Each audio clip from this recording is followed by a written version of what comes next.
I want to share with you how to go from intern to the president of a company in less than 5 years.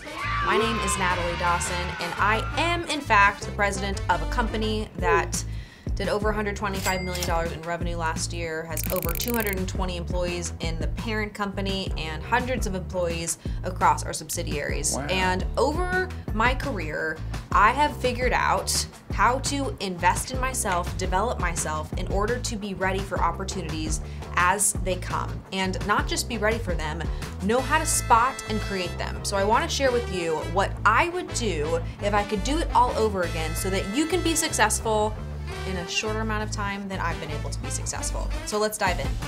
The first thing that you want to do is take full accountability. You cannot blame anybody else for what you don't know, what you don't have, how you respond to things, the situation that you're in.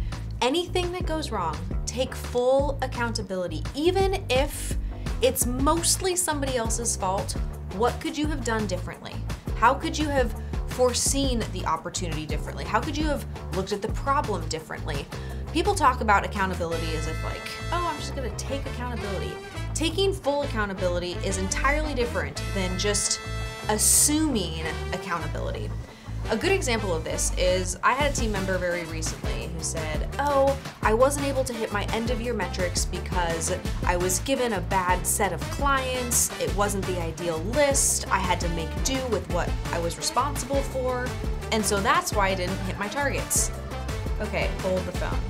If this person was taking full accountability, shouldn't they controlled what clients got to them? Couldn't they have figured out, oh man, well, I don't have any sales skills. And because I don't have any sales skills, I let somebody else pick the clients that were going to be inside my group. And therefore, I got sucky clients. So I actually, by taking full accountability, recognize moving forward, I'm gonna pick the clients.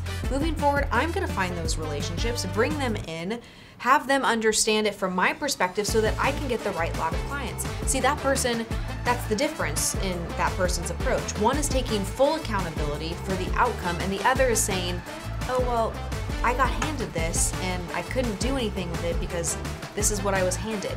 You don't allow somebody else's decisions, somebody else's outcomes to impact yours if you're taking true accountability for a situation. As you're figuring out how to take accountability, what you will find is there are a lot of things that you don't know. If you are really honest with yourself, you might not know how to sell. You might not know how to market. You might not know how to interview people, how to read financials. There's just a whole variety of things moving from intern to president that you are not going to know. And instead of having the urge to shy away, the urge to think, oh, somebody else knows better, or worse yet, the thought that I'm not smart enough to figure this out, as soon as any of that happens, you just have to nip that in the bud. You can figure it out. The things that you don't know only hold you back to the extent that you don't know them. So why not take the approach of I'm gonna learn these things, I'm gonna figure these things out. I'm going to take it as my responsibility to identify what I don't know and figure out those things.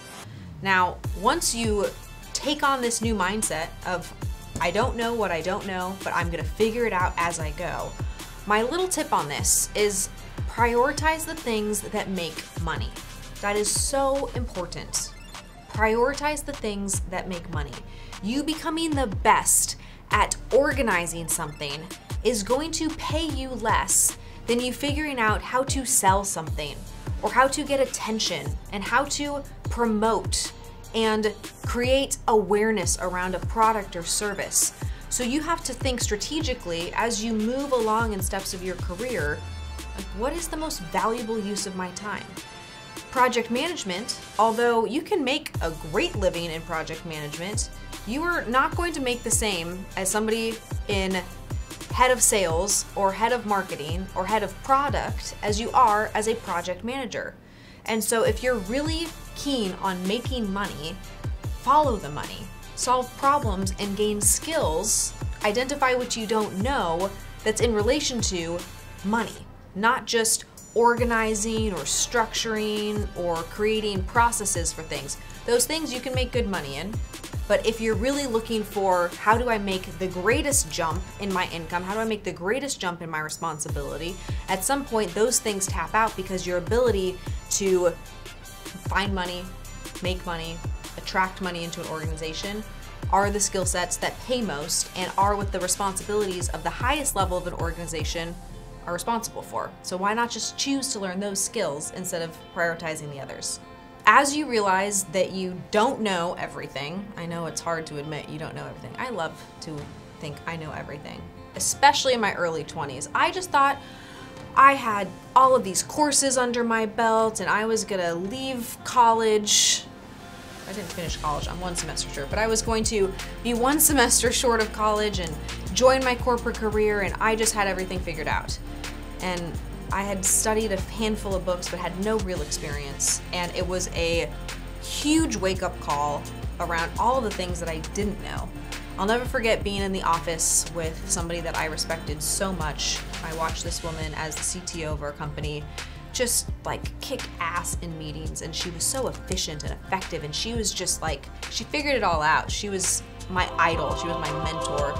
And she was teaching me about project management, like the basics of project management, as I ran into her in the hallway. And she spent 15 minutes talking me through how to look at statuses and how to proactively measure and judge if a project is going to be off track or if it's going to hit its timeline, and milestones and all of this stuff. As she was saying things like milestones, KPIs, tracking, reporting.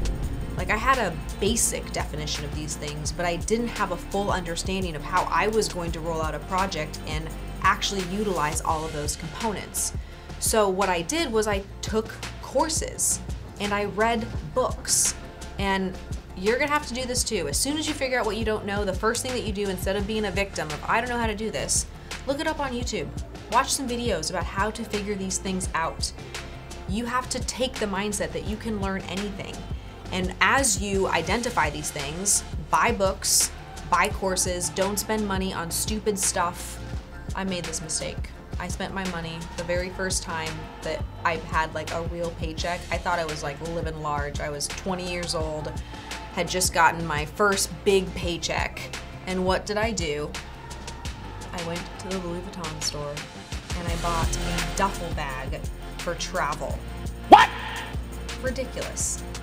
Now, luckily, I had enough income at the time to not have to sacrifice buying the bag with courses and self-development, but I should have been spending so much more money on courses and self-development and no money and no time and no energy on a dumb bag. I would never recommend somebody do that today. Go all in on the courses. And oftentimes, they don't have to be that expensive. You can research things on YouTube. You can buy really basic books. One of my favorite series of books is the For Dummies books.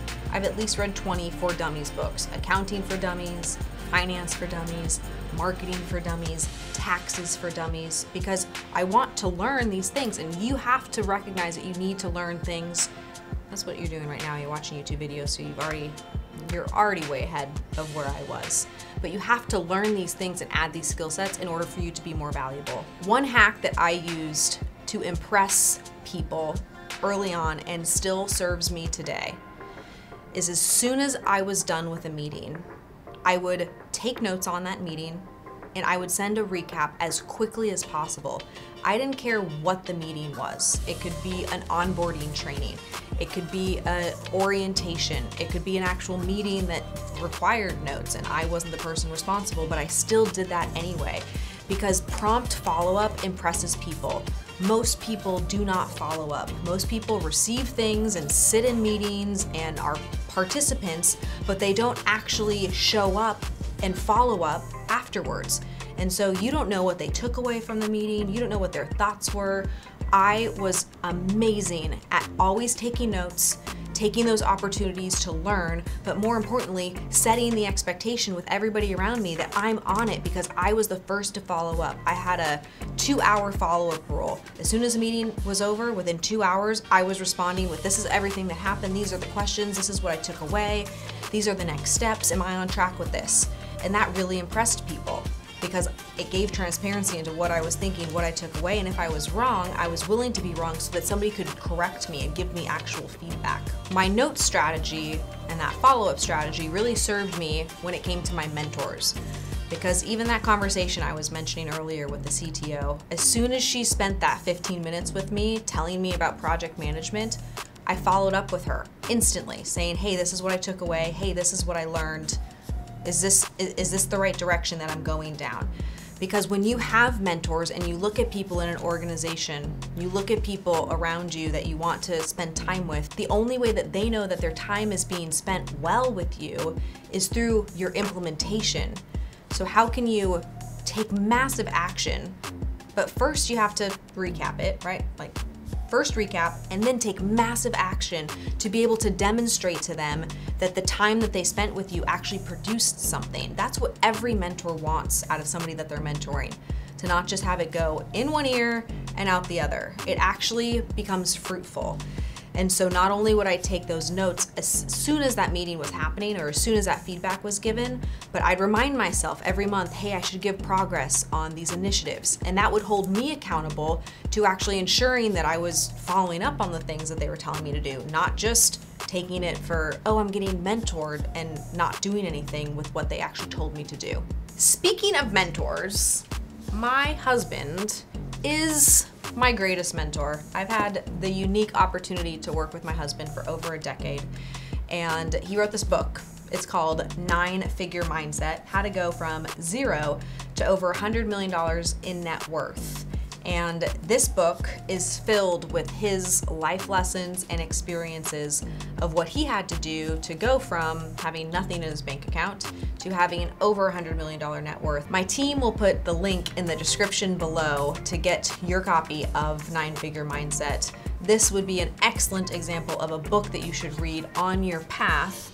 And if you're really following my advice, maybe you even write a summary email and you shoot it to info@cardonventures.com, because I have a feeling that if you do a really great job summarizing it, it will get to my husband and he'll probably give you some feedback because you did your part in actually reading and taking notes on something that was important to him. So let me know in the comments, what is one thing that a mentor has taught you that you can now look back in your career and say, ah, man, she did this and this is why I was able to learn this skill. We should share the knowledge that we have with people, and so I'd love to know in the comments what those pieces were so that we can share it with other people. Don't forget to get your copy of 9-Figure Mindset, and I will see you next time.